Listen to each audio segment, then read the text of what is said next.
Assalamualaikum warahmatullahi wabarakatuh. Perkenalkan nama saya Fadil Zaran Lubis, NPM 200826260102. Jadi ini pada blog BSO2, di sini saya akan membahas tentang sistem reproduksi. Nah, jadi untuk anatomi sendiri, anatomi urinari ada upper dan lower. Nah, pada uppernya ada renal dexter dan sinister, kemudian ada ureter, kemudian pada lower ada vesika urinaria, prostat dan uretra. Lalu ada fisiologi hormon reproduksi. Jadi ini memainkan peran penting dalam mengatur fungsi sistem reproduksi pada pria dan wanita. Hormon-hormon ini diproduksi oleh kelenjar endokrin dan bekerja sama untuk mengontrol perkembangan seksual, fungsi gonad, dan proses reproduksi. Lalu ada anatomi genitalia feminina. Yang pertama ada eksterna. Jadi eksternanya ada mons pubis, labium majus, labium manus, vestibulum, klitoris. Dan untuk yang internanya ada vagina, ureter, tuba falopi, dan ovarium. Kemudian untuk anatomi genitalia maskulina ini, yang eksterna ada scrotum dexter dan sinister, kemudian penis. Lalu untuk yang internanya ada testis, epididymis, ductus deferens, Cowper's gland, kemudian ada vesika seminalis. Nah, lalu untuk yang histologi genitalia maskulina, feminina, dan urinaria. Jadi pada maskulina itu ada ductus genitalis testis, pars cavernosa, pars spongiosum, Selig Sertoli. Kemudian untuk femininanya ada follicle primordial, follicle primer, follicle sekunder, follicle degraf.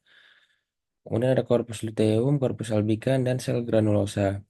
Lalu pada uriner ini ada korteks, medula, nefron, glomerulus, TKP, ana Henle, TKD, dan tubulus contortus.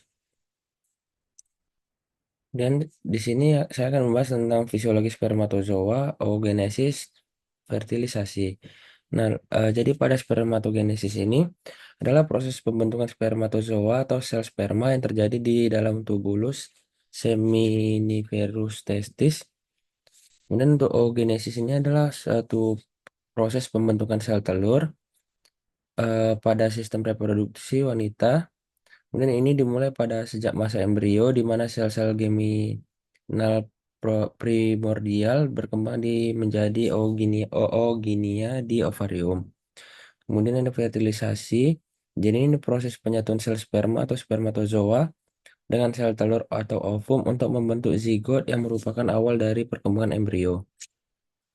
Kemudian di sini ada fisiologi berkemih dan terbentuknya urin.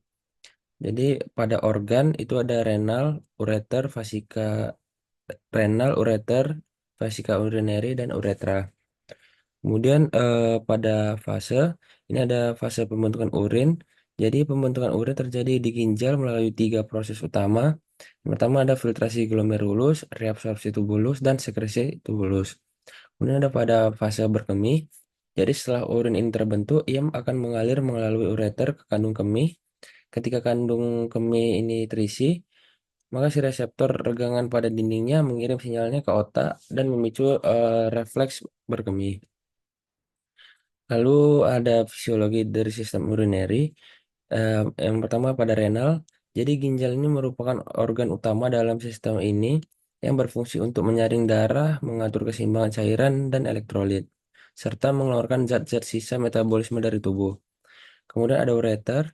Ini fungsinya untuk mengangkut urin dari ginjal ke kandung kemih melalui kontraksi peristaltik. Lalu ada vesika urinaria, di mana organ yang menjadi organ tempat penyimpanan sementara urin yang dihasilkan oleh ginjal sebelum dikeluarkan dari tubuh melalui uretra. Lalu ada uretra. Jadi ini adalah saluran yang menghubungkan kandung kemih dengan lingkungan luar tubuh dan yang berfungsi sebagai jalur akhir untuk mengeluarkan urin dari tubuh. Kemudian ada fisiologi reproduksi maskulina dan feminina.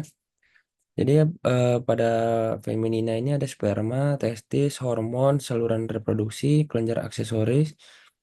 Kemudian pada maskulina ini ada ovarium, oogenesis, siklus menstruasi, fertilisasi, implantasi, kehamilan, dan persalinan. Kemudian ada fisiologi menstruasi dan menopause. Jadi pada fase menstruasi ini, siklus menstruasi ada fase folikuler, ada ovulasi, kemudian fase luteal, dan yang terakhir ada menstruasi.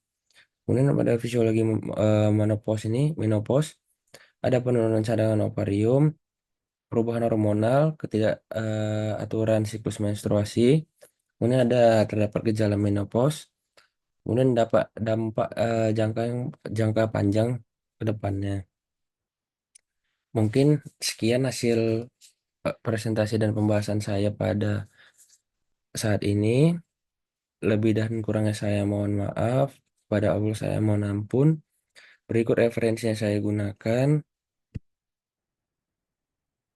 Saya tutup. Assalamualaikum warahmatullahi wabarakatuh.